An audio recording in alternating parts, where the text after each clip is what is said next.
Now, first of all, for those of you who are Kiss fans, you probably already realize this, but this is Tommy Thayer. Hey there, Robert John Hadfield from Audiomover here with another pretty awesome album. And when I pulled this one out, I wondered if anybody would actually even know who they were or care. But I wanted to talk about this because I got to tell you something. This is one of my favorite bands just ever. I loved this stuff and I loved these guys so much. This album I played over and over and over and over, and the next album, same thing. I was so crazy for these guys. I loved this music, just everything about it. For me, as a teenage kid, it just spoke to me. And I think this was one of those albums that I bought just because it looked cool. You know, we've talked about that in other videos, how often you would buy records just because for some reason you looked at it and it just spoke to you in some way. And I don't know why. I think I saw this at the record store a few times and then just thought, I think I'm gonna get it. I kind of liked the look. I liked the fact that it's not a photograph, it's some sort of a painting or something, and the flag and this guy's hair. I don't know what it was. I just thought this was cool. And I bought the record and I ended up just loving it. And there was a song on here that did pretty well called Hold On to 18. And so I want to explain something. You'll see right here that there's some writing on it. Well, that's actually, so this is Jamie St. James, who's the singer for Black and Blue, and that's his signature. So he for a while sang for Warrant.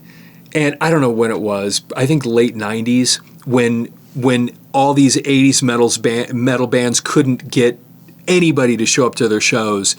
And he had joined Warrant, and so Warrant was playing some nightclub in Denver, Colorado. And I wasn't a big Warrant fan, but I knew he was singing for him. So we went to this show, and I don't think there were 40 people there to see them. And so they're playing these Warrant songs, and they're okay. I liked Warrant, I thought they were cool, but I didn't really buy any of their stuff.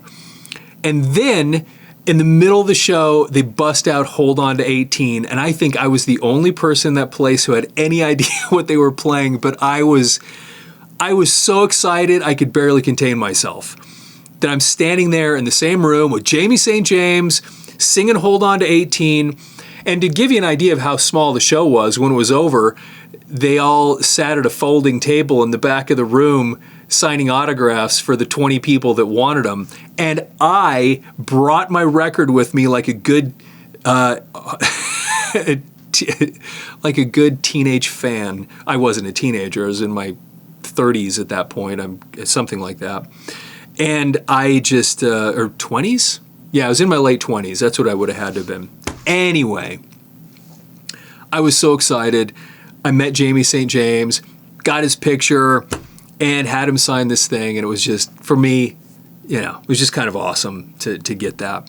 So anyway, this album, I loved these guys, and it was so great. And there's some actually really interesting things to talk about from this album and on this album. Now, first of all, for those of you who are Kiss fans, you probably already realize this, but this is Tommy Thayer.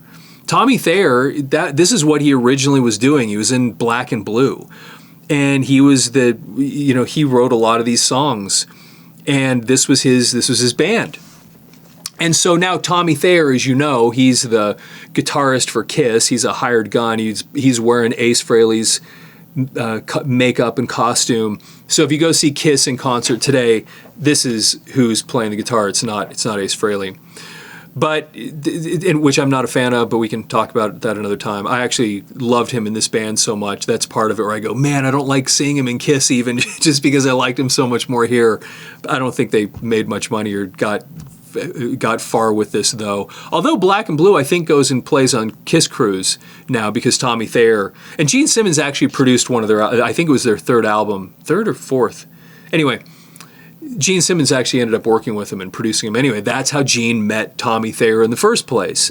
Tommy Thayer was in Black and Blue. Gene Simmons is producing them. And then Tommy Thayer and Gene just kind of get along, and Tommy ends up being kind of Gene's personal assistant for a while. He helps them put together all of the Kiss, kind of the archives. And then when Kiss did the reunion with Ace Frehley and Peter Criss, Tommy taught Ace his guitar lines again, because Ace couldn't play most of them at that point, and he even helped Peter Criss learn his drum lines again. So he, from a Kiss standpoint, if you're into, you know, the whole Kiss family and the history, this guy's a big part of that now. So anyway, that's Tommy Thayer. And anyway, this is Black and Blue, and I just love this stuff. Let's flip it over and look at the other side here. Here's the song list. I loved every song. I loved every single song on this album. I listened to them over and over and over again. And they, honestly, from an 80s rock standpoint, they rocked. I mean, these were some really, when you got to their next album, which was Without Love, it became way more commercial.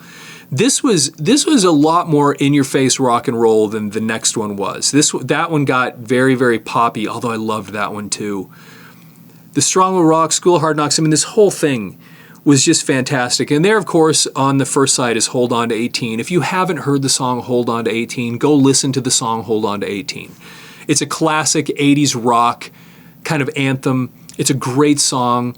The one thing that if you're familiar with Blackfoot, the band Blackfoot, the one connection or similarity you'll find if you ever listen to the song Teenage Idol, and then you listen to Hold On to 18. Teenage Idol, I think, came out before this one, but there's at the beginning of it, the way the guitars kind of come in, the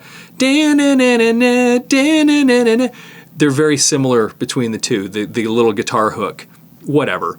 Once again, the guy like me that does nothing but pay attention to oddball stuff in music, notice those things, but there's some interesting similarities there. Great song. So, and I'll talk something else very interesting about the song Action here in just a second. Anyway, every song on here I just was into, including Chains Around Heaven. Last song, last side, I still loved it. Chains Around Heaven. And Jamie St. James' voice, it was so unique, and he had a little bit of the Dee Snider look from Twisted Sister, so he kind of could have looked a lot like him, but he had his own kind of voice, and he had this unique sound when he would sing, and I just loved the guy. I just loved him. So, but interestingly about this album, when you look here, this is something really important, and it says produced by Dieter Dierks. Now, if you watch, I did a video we did one a while back on Blackout from Scorpions, and I talk about Dieter Dierks in that video, and because Dieter Dierks produced Scorpions Blackout, and Dieter Dierks has so he's a German guy, and he started producing a bunch of these German performers, musicians back, I think, in the late 60s, early 70s. And if you go and look at his list of stuff, man, he did so much stuff. It's crazy. I mean, he must have been the only producer in Germany or something, because he was doing everything, it seemed. Well, he stumbled into the Scorpions at one point. I think he saw him live something, and then he'd been asked to produce the Scorpions, and then he got involved with them, and he just started producing all their stuff. And the things that are really familiar, I mean, he goes way back with the Scorpions, but the ones that really stand out, I think, to a lot of Scorpions fans, going from Love Drive to Animal Magnetism to Blackout, you know, those three, he did all of those albums right there. And then, of course, Love It for Sting, Savage Amusement, Love It for Sting, I'd Rock You Like a Hurricane. I mean, Dieter Dierks did all that stuff. Dieter Dierks also, he actually worked with Twisted Sister, produced some of their stuff. He actually produced Accept, Restless and Wild. I think that was one of his. If you're an Accept fan, Restless and Wild is a touchstone album for Accept. And if you're a heavy metal fan and you don't know that album, you need to listen to at least the first two songs on Restless and Wild. If you're a heavy metal fan, you've got to listen to those songs. The first two on Restless and Wild are just amazing. So anyway, so Dieter Dierks worked on this album, and of course it ended up being, in my opinion, because I'm a huge fan, I thought it was just spectacular. I thought he did a great job. I loved this album so much. I can't even say enough about how much I loved this. So here's the band list. See if it's focused in the camera enough that you can kind of see what's going on here. There's Jamie St. James, lead vocals. Tommy Thayer, like I said, he's the lead guitar player. Jeff Whoop Warner, he's the other guitar player. I don't know that I don't think he's done a lot since this. Patrick Young, bass player. same thing. I don't know that he's done a bunch of things after this. Pete Holmes, though, the drummer, he's actually been around a little bit. You know, he actually has played with, I think he might even be playing with Rat. You know, Bobby Blotzer and Rat split up a long time ago. I don't follow what they're doing that much these days, but I know that Pete Holmes was with him for a while. Bobby Blotzer actually went and did his own version of Rat, where he was the only member of Rat. Anyway, that's a whole nother story. But he played with Ian Gillan and Michael Schenker. Of course, Michael Schenker connection, getting back to Germany. And I think he even played with Ted Nugent at one point. But anyway, so he's done a little bit of stuff there. But there's something really interesting I want to go into, and it's the song Action. So let's look on the inside. This was one of those unfortunate albums where they didn't have a good insert. They just had this cheap plastic stuff. But I want to show you something here. And you'll see right here, if you can see that in the camera, here's the song Action. And the people listed on here as the writers are not members of Black and Blue, because it's not actually a Black and Blue song. You'll see B. Connolly, A. Scott, My Old Eyes, I'm having a hard time, M. Tucker, and S. Priest. And this is Brian Connolly, Steve Priest, Andy Scott, and Mick Tucker. Yeah, Mick Tucker. This is The Sweet. If you ever heard of the band The Sweet, this was one of their songs, Action. And when I first got this, of course, I didn't realize, I didn't know who The Sweet was. And it's surprising how much The Sweet influenced people. You know, I'll give you a really good example is Nikki Sixx. If you read his, I can't remember which book it was that I read, but he talks about them so much. He loved that band so much. And there were other people, so many people that were influenced by The Sweet. They were kind of a glam rock band. And you can hear in some of their production, in some of the harmonies, you hear a little bit of Queen in there. You actually, but it's a little more pre-punk sounding. So there's a little New York Dolls in there as well, and they just had some really cool stuff. But it was a glam thing. But they originally were the first people that did. That was their song, Action. And Black and Blue did it on this album. I love this Black and Blue version. But anyway, go listen to The Sweet do Action, and it's a really, really cool tune. But the way Black and Blue attacked this thing, and of course, like I said, The Sweet was such an influence on so many people. Obviously, even here, you know, that these guys knew who they were and wanted to play one of their tunes because it was the Sweet had such an influence on so many people, and that predates a lot of us because The Sweet was popular, you know, early '70s.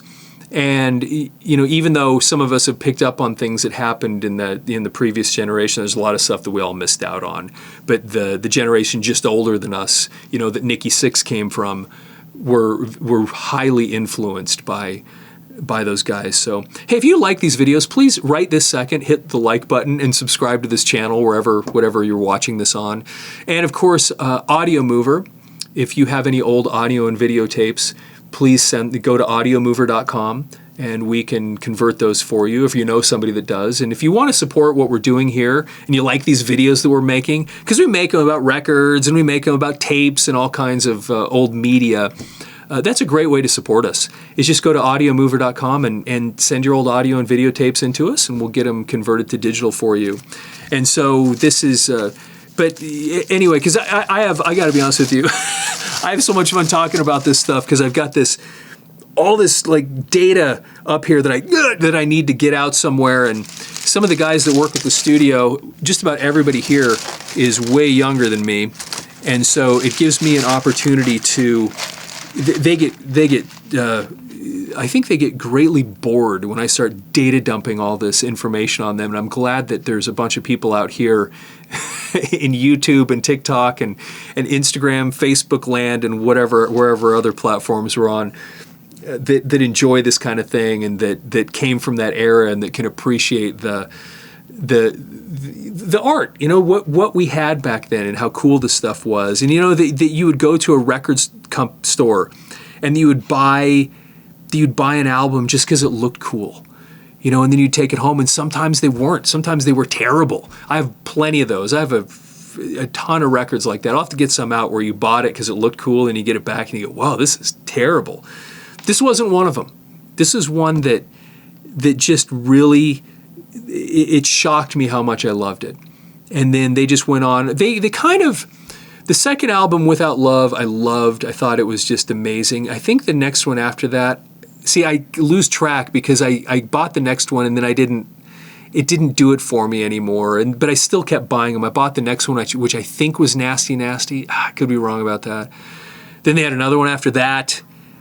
I think, man, now it's getting fuzzy because like I said, I got to a point, they kind of lost me a little bit after that. But man, this early stuff was so good. And yeah, I thought this stuff was so amazing. Anyway, with that, have a fantastic day.